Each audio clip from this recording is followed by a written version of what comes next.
And welcome to another edition of In Depth with Idaho State University. I'm the voice of the Bengals, Jerry Miller, and with us today, a familiar face from the ISU men's basketball program, guard Tarik Cool, who played his first year last year at ISU and was a new player coming into the program along with Coach Looney and his staff. And Tarik really got everybody's attention with the game at Air Force, where he scored 41 points. And you got my attention in that game too, Tarik. But let's talk about your first season at Idaho State University. But before we do that, let's get a little personal background from you. You grew up in Arizona, right? Yep. And in the Chandler area. Tell us where that is. It's just about 15 minutes south of basically downtown Phoenix. Okay.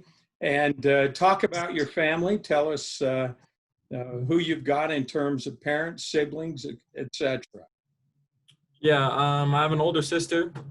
She's 6 years older than me. And then obviously I'm really close with both my parents, but me and my dad have a really tight relationship. Obviously he's a mentor for me, but more than that, he's like a best friend. That's pretty good. You can say that. When did basketball become part of your life? Probably around the age of like 4 or 5. I was introduced, to the game by my dad and actually a few other sports too. But basketball is just really what stuck with me, and I had that passion, and so that's just what I wanted to continue to do. I think a lot of basketball fans know that you came to ISU from Lane Community College in Oregon. You played at Dixie State as well. Talk about your playing career after high school. Yeah, so out of high school, I had a handful of offers, for different reasons. They fell through. But thankfully, I was blessed with the opportunity to have a few that stuck with me late in the process of signing. I ended up going to Dixie State. I redshirted my first year there, then played my next year, my redshirt freshman year. And I just felt like, I had that belief in myself that I belonged at the highest level, the Division I level. And, and the steps I needed to take to get there was to obviously transfer. I didn't want to have to sit out.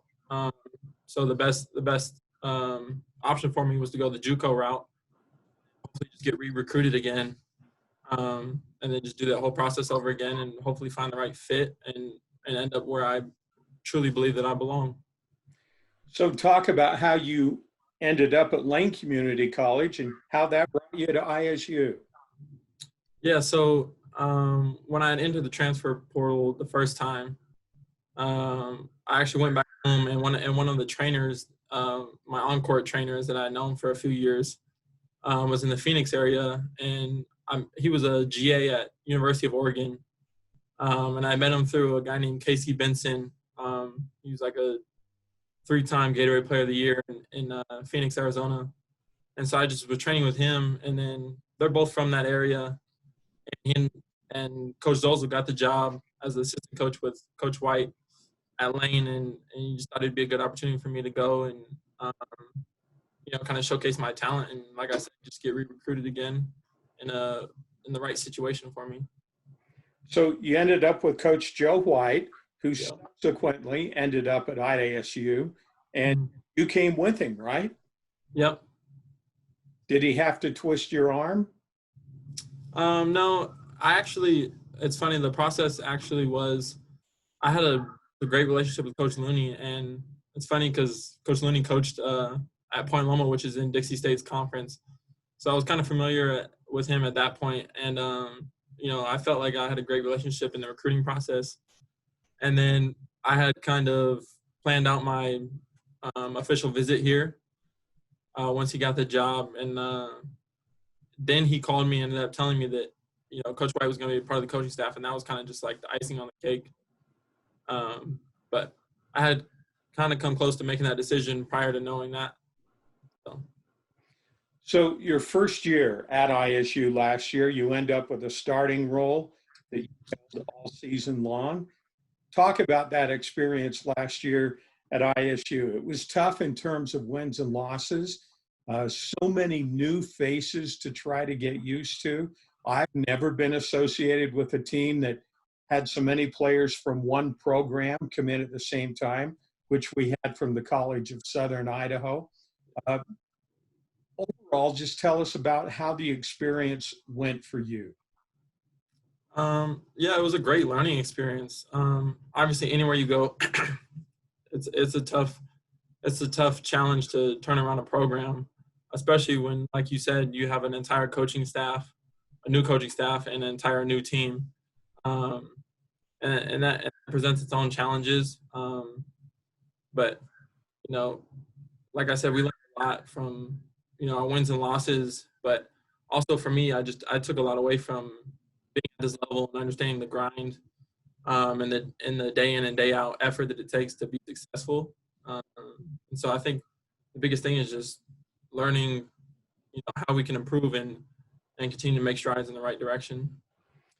What do you think were the best things you learned last season that will help you this year in the program?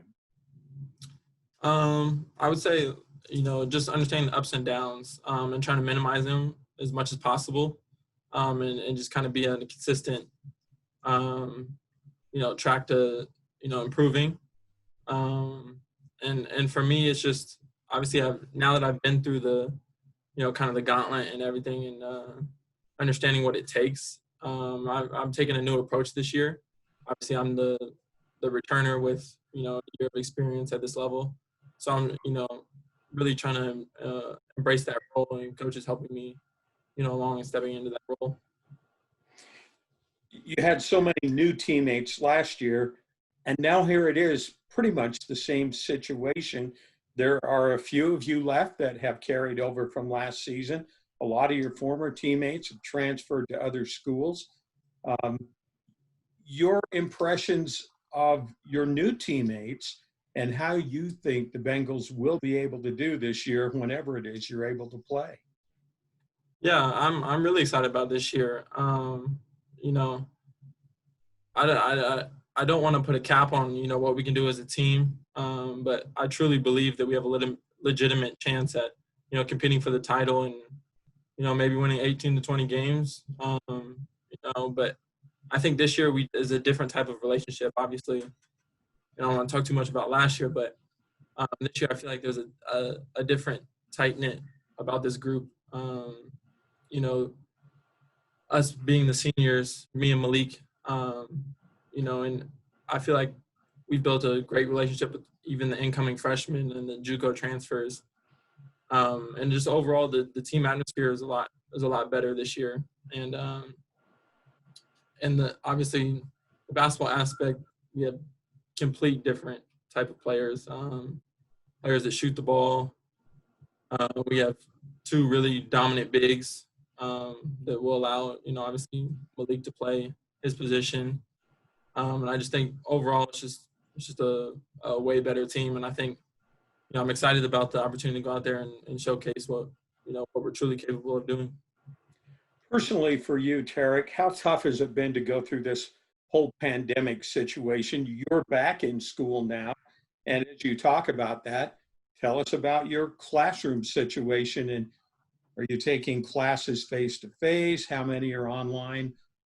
All of that in one explanation. That's not an easy question to answer, but how tough has it been for you? It's been extremely tough. I mean, just like for anybody else, getting out of your daily routine is tough. I would say the biggest challenge is just staying motivated with like gyms closing. And when we were here, we weren't allowed, to be in large groups and stuff. So it really forced us, when we were working out to bond in smaller groups. And I think that really helped progress our development. And, like I said, just being motivated, self-motivated, finding time to continue to do the things that to help stay on track to, what I want to accomplish this year. And, in the school aspect, most of my classes are all on Zoom, which, I realize it can be tough for some people. Personally, I like it. with the online, type of learning. Um, So let's talk about academics. What is it you hope to do with your education after you graduate from school? I mean, obviously, my hopes and dreams are to play basketball as long as possible. But I'm currently majoring in sports PR communication. I'm not particularly sure exactly what I want to do, but something that involves basketball and staying around the game is what I love to do. Tell us about, you did a little bit, your relationship with Coach Looney. What do you like best about playing for him? I think he's a true players coach. You know, I haven't had a relationship, other than at Lane with Coach White, that a coach has been that involved with his players. He's, whether it's just socializing with us, in the office making jokes. It's really, obviously the respect is there because he is the head coach and I'm a player. But I feel like I can go to him and talk to him about anything. I know a lot of the other guys feel that way towards him. But I really enjoy playing for him. I believe in the system that he's implementing. As a player, how are we going to see differences in Tarik Cool this year when the Bengals do hit the court?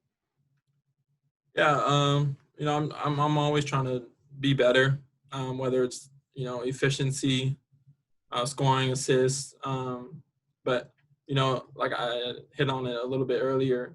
As a senior, I'm taking on a different role and trying to help the younger guys, the transfers. That's kind of something that I've embraced.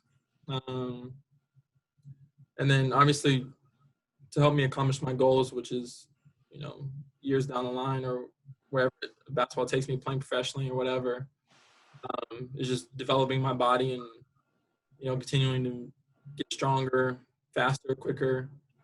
But, I want to make strides in all sorts of aspects of my game. At Idaho State in the Big Sky Conference, all of the sports have been moved to the spring, except for basketball, which kind of still in limbo. As a player with your teammates, what have you heard about the season, and when do you anticipate that it will get underway? I anticipate that. From what I've heard, there's been no changes, and Coach Looney has communicated. Any news that he gets, he's one of the first people to let us know and keep us in the loop.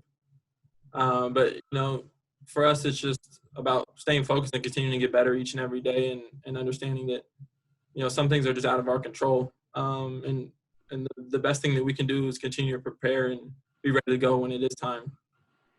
Well, hopefully I'm going to be ready to go when you guys are ready to go, and I'm looking forward to watching you out on the basketball court again. I know we don't have to see 41 from you in every game to see the good things that you do on the court, Tarik, and just appreciate you taking the time between classes to speak to us today, and just wish you and the team the best of luck. Thank you. I appreciate it. I appreciate you having me, here with you today. Hey, it's a pleasure and an honor. Yeah, thank you. All right, Tarik Cool, our in-depth interview from the men's basketball program. Go hit those books. Yeah, for sure. Thank you. All right, thank you. That's it for In Depth with the Bengals.